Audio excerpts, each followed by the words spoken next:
Hello friends, मैं हूं आनंद, आपका दोस्त, आपका मेंटर। और आज मैं आपके लिए लेके आया हूं एक डिटेल्ड वीडियो जिसमें हम बात करने वाले हैं सीयूईटी अंडर ग्रेजुएट एग्जाम की।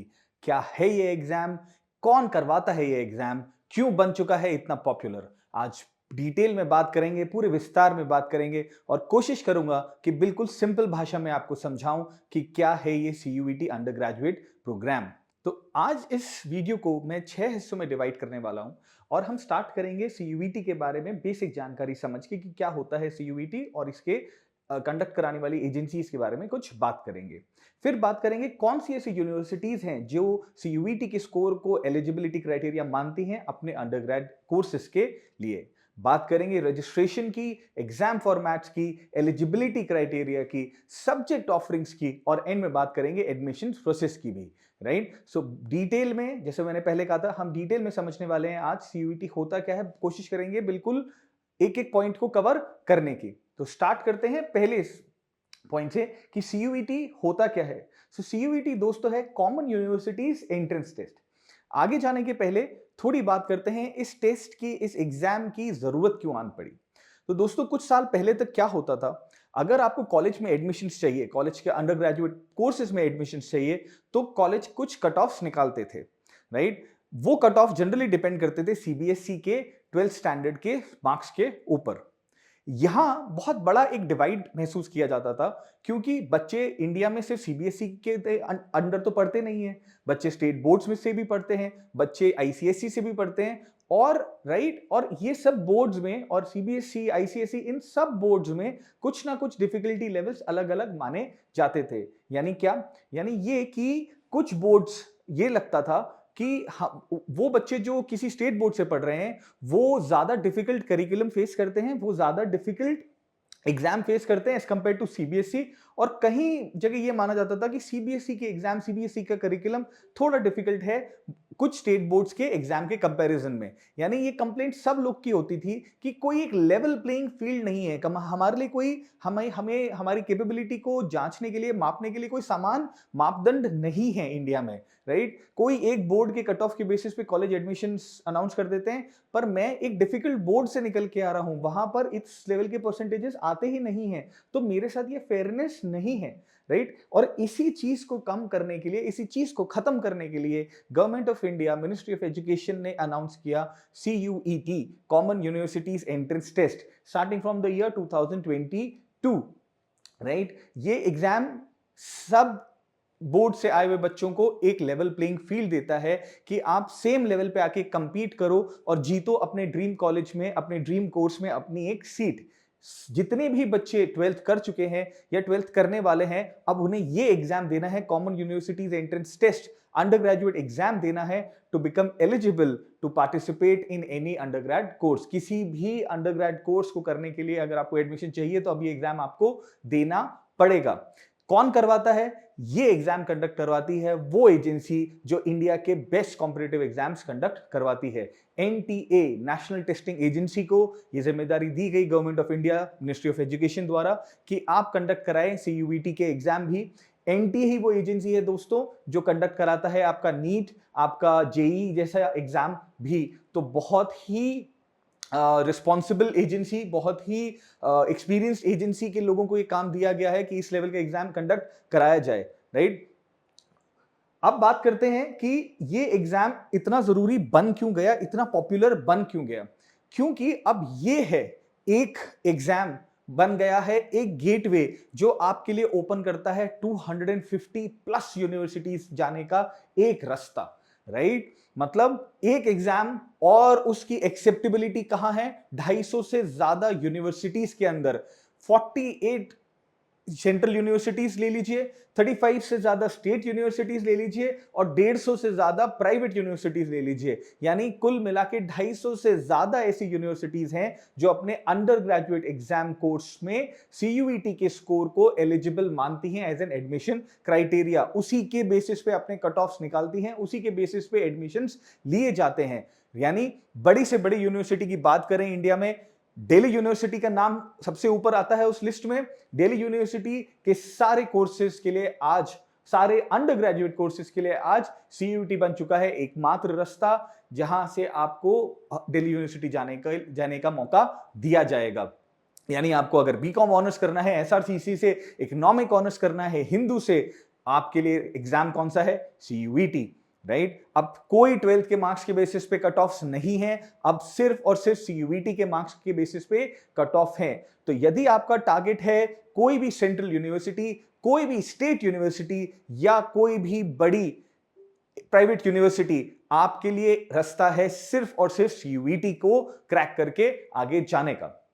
नेक्स्ट बात करते हैं कि क्या है इस एग्जाम को देने की एलिजिबिलिटी क्राइटेरिया। तो पहली एलिजिबिलिटी क्राइटेरिया जो है वो है गिवन बाय NTA। ये है NTA की एलिजिबिलिटी क्राइटेरिया, यानी CUET सिर्फ वही लोग दे सकते हैं जो या तो 12th पास कर चुके हैं या अभी 12th स्टैंडर्ड में पढ़ रहे हैं।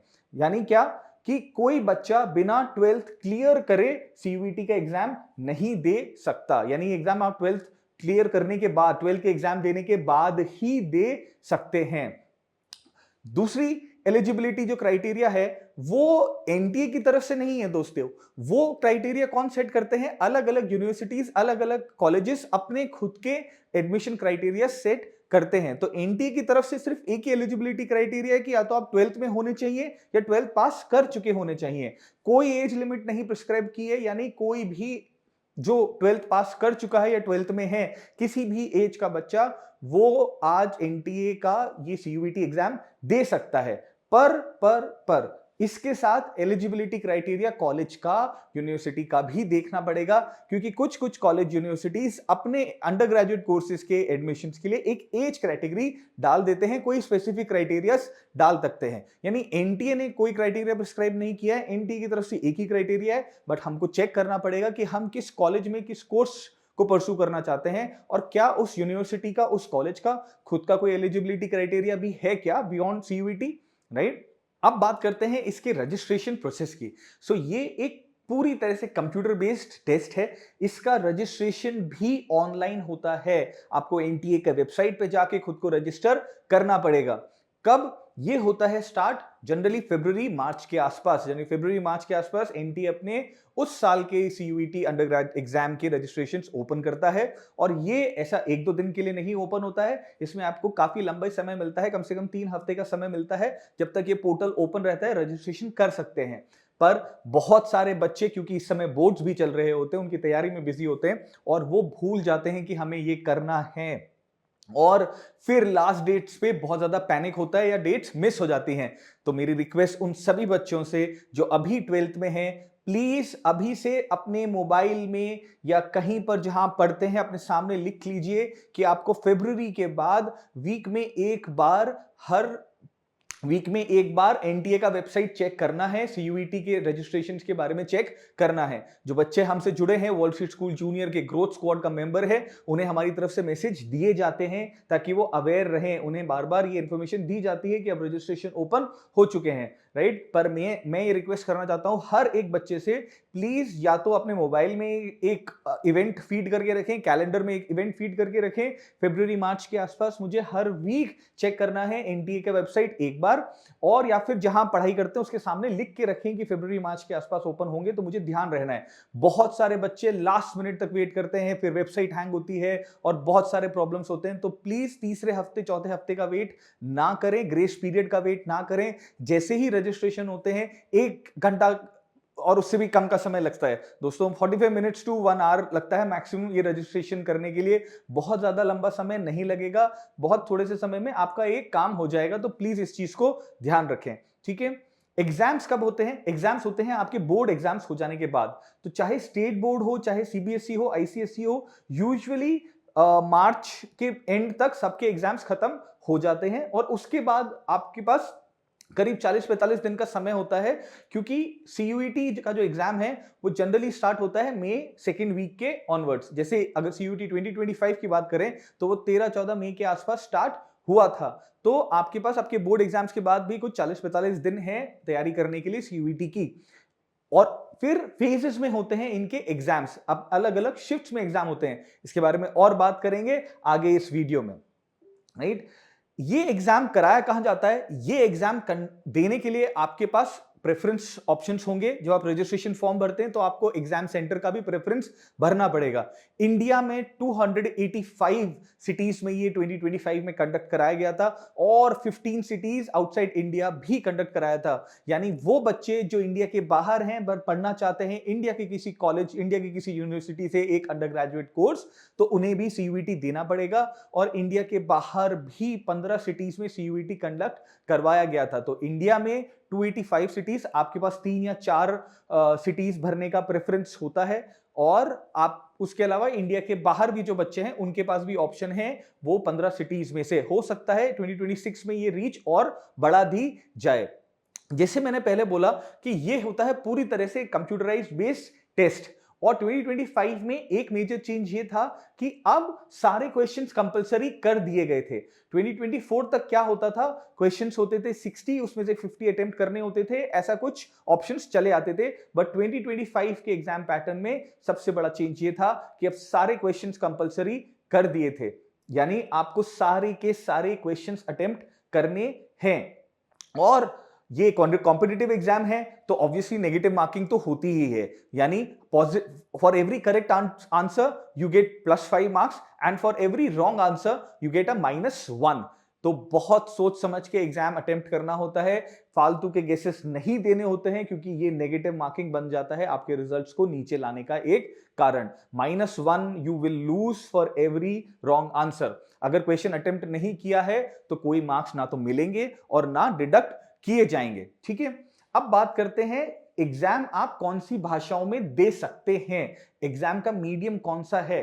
तो एनटीए ने 2025 में 13 लैंग्वेजेस का ऑप्शन खोला था बच्चों के लिए। तो यानी सिर्फ इंग्लिश और हिंदी नहीं, बहुत सारी रीजनल लैंग्वेजेस भी ओपन थी। अगर आप कंफर्टेबल हैं उस भाषा में अपना एग्जाम देने के लिए, उस लैंग्वेज में अपना एग्जाम देने के लिए, तो मीडियम चूज कर सकते हैं आप 13 लैंग्वेजेस में से कोई भी एक।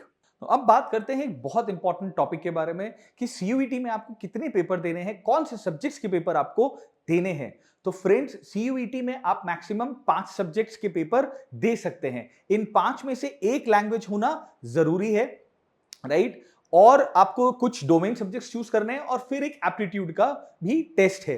ये कॉम्बिनेशन, ये 5 सब्जेक्ट का कॉम्बिनेशन कौन डिसाइड करता है? ये डिसाइड करता है कि आपको किस यूनिवर्सिटी के या किस कॉलेज के किस कोर्स में एडमिशन लेना है। जैसा हमने पहले भी बात किया था कि एनटीए कोई एलिजिबिलिटी क्राइटेरिया सेट नहीं करता, बट स्पेसिफिक कॉलेजेस अपने अपने क्राइटेरिया सेट करते हैं एडमिशन के लिए। यानी कॉलेज सब्जेक्ट्स डिसाइड कर सकता है कि अगर मेरे कॉलेज में किसी को बीए इकोनॉमिक ऑनर्स करना है तो उसके पास क्या सब्जेक्ट्स होने चाहिए सीयूईटी में। ये कोई भी कॉलेज फ्री है, कोई भी यूनिवर्सिटी फ्री है ये डिटरमाइन करने के लिए। ये पार एनटीए के पास नहीं है, ये पार अभी सिर्फ कॉलेजेस और यूनिवर्सिटीज के पास है। ये एलिजिबिलिटी सिर्फ वो डिसाइड कर सकते हैं। तो ये जो 5 सब्जेक्ट का कॉम्बिनेशन है, ये डिपेंड करता है कि आप किस कॉलेज के किस कोर्स में जाना चाहते हैं और क्या है वहां का एलिजिबिलिटी। तो इस स्टेज पे ना, अगर जो स्पेसिफिकली जो 12th के बच्चे हैं वो इस स्टेज पे क्या करें, वो प्लीज अपना एक ड्रीम कॉलेज, अपनी एक ड्रीम यूनिवर्सिटी, अपना एक ड्रीम कोर्स मन में बनाएं, एक टारगेट मन में बनाएं कि मुझे यहां जाना है, राइट। जैसे जो बच्चे कॉमर्स पढ़ते हैं वो definitely Delhi university, SRCC, Hansraj ऐसे कॉलेजेस को टारगेट करते हैं। तो प्लीज चेक करें कि दिल्ली यूनिवर्सिटी के अकॉर्डिंग अगर आपको बीकॉम करना है, बीकॉम ऑनर्स करना है, तो इन कोर्सेज की एलिजिबिलिटी क्या है, आपके पास सीयूईटी में कौन से सब्जेक्ट्स होने चाहिए। किसी को बीएससी केमिस्ट्री ऑनर्स करना है, किसी को बीएससी मैथ्स करना है, किसी को बीटेक करना है, किसी को बीएससी करना है, बीए करना है। इन अलग अलग कोर्सेज के अलग अलग एलिजिबिलिटी क्राइटेरिया हैं अलग अलग यूनिवर्सिटीज में। सो अगर कोई बच्चा डीयू टारगेट कर रहा है तो उसे डीयू का एडमिशन पोर्टल देखना पड़ेगा, कोई बीएचयू टारगेट कर रहा है तो उसे बीएचयू देखना पड़ेगा, कोई अलीगढ़ मुस्लिम यूनिवर्सिटी कर रहा है तो उसको वहां देखना पड़ेगा, जो जामिया कर रहा है उसको वहां का देखना पड़ेगा, कोई central university of Punjab, Rajasthan, जहां जो भी यूनिवर्सिटी आप टारगेट कर रहे हैं उनके एडमिशन पोर्टल्स पे जाएं और देखें कि वो क्या सेट करते हैं एडमिशन या एलिजिबिलिटी क्राइटेरिया इन सब्जेक्ट्स में, राइट। वो डिसाइड करेगा कि आपको सीयूईटी में कौन से पेपर्स देने हैं। आपके पास ऑप्शंस क्या क्या हैं? आपके पास ऑप्शन है एक लैंग्वेज का, जो मोस्टली हर एक कोर्स में अक्रॉस यूनिवर्सिटी हर एक कोर्स में लैंग्वेज तो मांगी ही जाती है, तो ये बाय डिफॉल्ट एक पेपर आपका बन जाता है। अगेन लैंग्वेज की ऑप्शंस कितने हैं? 13। प्लीज कंफ्यूज मत होना उन 13 लैंग्वेजेस से जिसके बारे में हमने पहले बात की थी। वो हम बात कर रहे थे एग्जाम किस मीडियम में आप देना चाहते हैं। यहां हम बात कर रहे हैं लैंग्वेज एज अ सब्जेक्ट की, ठीक है। तो एक लैंग्वेज चूज करना है, उसके बाद आपको अपने डोमेन्स चूज करने हैं। डोमेन्स यानी वो कोर सब्जेक्ट्स, वो आपके सब्जेक्ट मैटर्स जो आप पढ़ना चाहते हैं आगे, और जो उस कॉलेज ने एलिजिबिलिटी क्राइटेरिया में डाला हुआ है। इसको एक एग्जाम्पल में डिटेल से और समझेंगे। आपके पास 23 डोमेन सब्जेक्ट्स में से चूज करने का ऑप्शन होता है, और फिर आता है हमारा general aptitude. General aptitude test यानी ये एक ऐसा एग्जाम है जो चेक करता है आपका कोई सब्जेक्ट मैटर इंटेलिजेंस या सब्जेक्ट मैटर नॉलेज नहीं, पर ये चेक करता है आपका quantitative aptitude, logical reasoning, right, reading comprehension, ये सब चीजें चेक की जाती है जनरल एप्टीट्यूड में। ये पेपर आपको देना है या नहीं, अगेन बहुत कंफ्यूजन रहता है। गैट कंपलसरी है, गैट कंपलसरी नहीं है। अगेन प्लीज समझें कि आप क्या कोर्स करना चाहते हैं, और आपकी उस यूनिवर्सिटी में, आपकी ड्रीम यूनिवर्सिटी में जो कोर्स आप करना चाहते हैं, क्या उसकी एलिजिबिलिटी में गैट को कंपलसरी माना है? अगर नहीं तो ये कंपलसरी नहीं है, राइट। समझते हैं इस पूरी स्लाइड को एक छोटे से एग्जाम्पल में। तो मानते हैं, जैसा मैं पहले भी बता रहा था, कि दिल्ली यूनिवर्सिटी का सबसे सॉट आफ्टर कोर्स, इंडिया का सबसे सॉट आफ्टर कोर्स है आपका बीकॉम ऑनर्स। यह है इंडिया का सबसे सॉट आफ्टर कोर्स आज कॉमर्स वाले बच्चों के लिए। अब इसको अगर आपको पढ़ना है दिल्ली यूनिवर्सिटी के अंदर, तो दिल्ली यूनिवर्सिटी ने क्या क्राइटेरिया सेट किया है एडमिशन का, इस कोर्स में एलिजिबिलिटी किसे माना है, आइए समझते हैं। तो दिल्ली यूनिवर्सिटी के अकॉर्डिंग अगर आपको बीकॉम ऑनर्स करना है तो एक पेपर तो आपके पास होना चाहिए लैंग्वेज का, राइट। अब आप, जैसा मैंने आपको बताया, आपके पास 13 लैंग्वेजेस के ऑप्शंस हैं, सिर्फ इंग्लिश हिंदी नहीं है, आपके पास 11 और भाषाएं हैं जिसमें आप पेपर दे सकते हैं। आपको एक लैंग्वेज का पेपर देना है, फिर आपके पास कंपलसरी है, या तो आपके पास होना चाहिए मैथमेटिक्स, और या आपके पास होना चाहिए कंपलसरीली अकाउंट्स। ये है एलिजिबिलिटी कंपलसरी, इन दोनों में से कुछ एक होना चाहिए। और उसके बाद आपके पास ऑप्शंस हैं 2 और सब्जेक्ट्स को चूज करने का, और इन सब्जेक्ट्स की लिस्ट दी जाती है जिसे बोला जाता है लिस्ट बी। तो आपको अगर दिल्ली यूनिवर्सिटी के किसी कॉलेज में बीकॉम ऑनर्स करना है तो यह बन गया है आपका एलिजिबिलिटी क्राइटेरिया, और यही पेपर्स आपको देने पड़ेंगे। यानी अब आपको सीयूईटी में कौन से एग्जाम्स देने, आपको देना है कोई भी एक लैंग्वेज का एग्जाम, ये कंपलसरी हो गया आपके पास। या तो आप मैथ्स चूज करें या अकाउंट्स चूज करें, इन दोनों में से कोई एक पेपर आपको देना है सीयूईटी में, और उसके अलावा आपको 2 और सब्जेक्ट्स चूज करने हैं। जैसा आप लोगों ने देखा, यहां पर गैट नहीं है कंपलसरी। तो अगर आप गैट नहीं दे रहे हैं तो ऐसा नहीं है आप इनएलिजिबल हो जाएंगे, आप तो भी एलिजिबल रहेंगे, क्योंकि गैट देना यहां पर कंपलसरी नहीं है। ऐसे ही कुछ एक एग्जाम्स हैं जहां पर गैट कंपलसरी है। जैसे अगर मैं बात करूं, अगर बीकॉम ऑनर्स की बात नहीं करके मैं बात करता हूं एक बहुत ही दूसरा पॉपुलर कोर्स, बीबीए एफआईए। ये कोर्स बहुत पॉपुलर होता जा रहा है, फाइनेंस एंड इन्वेस्टमेंट एनालिसिस वाला कोर्स, और इसमें भी बच्चे बहुत इंटरेस्टेड रहते हैं। पर अगर आपको ये कोर्स करना है, या आपको करना है मास कम्युनिकेशन का कोर्स, तो यहां है आपके लिए गैट देना कंपलसरी। आपके पास गैट का पेपर होना चाहिए सीयूईटी में, राइट। तो आप, आई होप आपको समझ में आया होगा कि जब मैं बात करता हूं कि किस कॉलेज ने किस कोर्स के लिए क्या एलिजिबिलिटी क्राइटेरिया किया है, तो मैं ऐसे किसी चीज के बारे में बात कर रहा हूं। और ये बहुत जरूरी है कि ये हमें पता हो, ताकि हम उस हिसाब से हमारा सीयूईटी का फॉर्म भर सकें। बच्चे बहुत गलतियां करते हैं, और मैं हर बार ये काउंसलिंग करता हूं, हर बार कुछ ना कोई बच्चा निकल के आता है और जो बोलता है कि मैंने तो फॉर्म ही गलत भर दिया, अब हम क्या करें।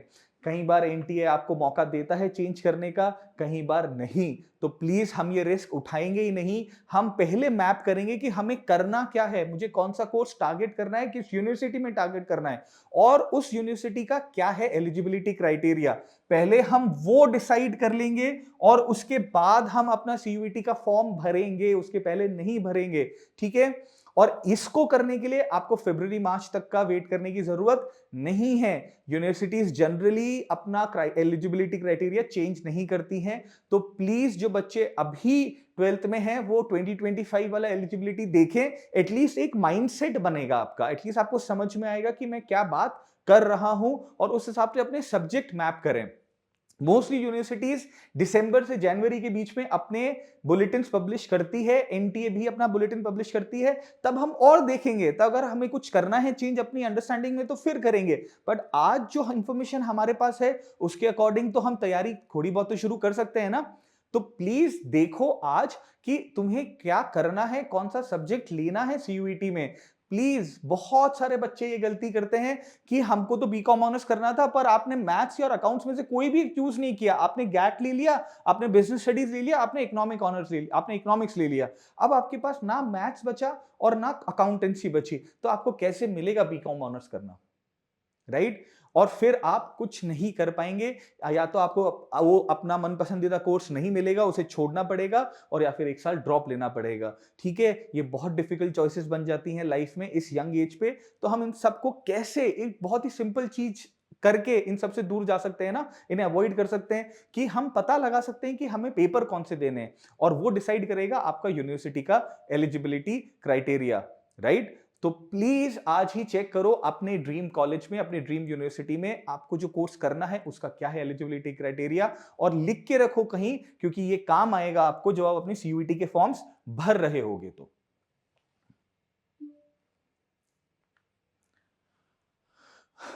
अब बात करते हैं लास्ट टॉपिक के बारे में, जो है एडमिशन प्रोसेस के बारे में, राइट? तो एडमिशन प्रोसेस को मैंने दो पार्ट्स में डिवाइड किया है। पहले मैं थोड़ी सी बात करना चाहूंगा नॉर्मलाइज्ड स्कोर के बारे में, और फिर हम बात करेंगे कि क्या होता है एडमिशन प्रोसेस।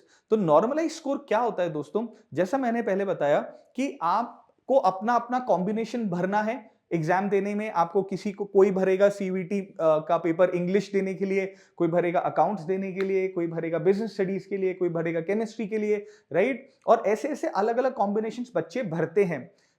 किसी भी बच्चे का कोई भी एग्जाम क्लैश ना हो, इसीलिए कई बार एनटीए को ये एग्जाम्स शिफ्ट्स में कंडक्ट कराने पड़ते हैं। यानी क्या कि अकाउंटेंसी का पेपर या केमिस्ट्री का पेपर या फिजिक्स का पेपर या बायोलॉजी का पेपर एक बार ना होके मल्टीपल शिफ्ट्स में होगा।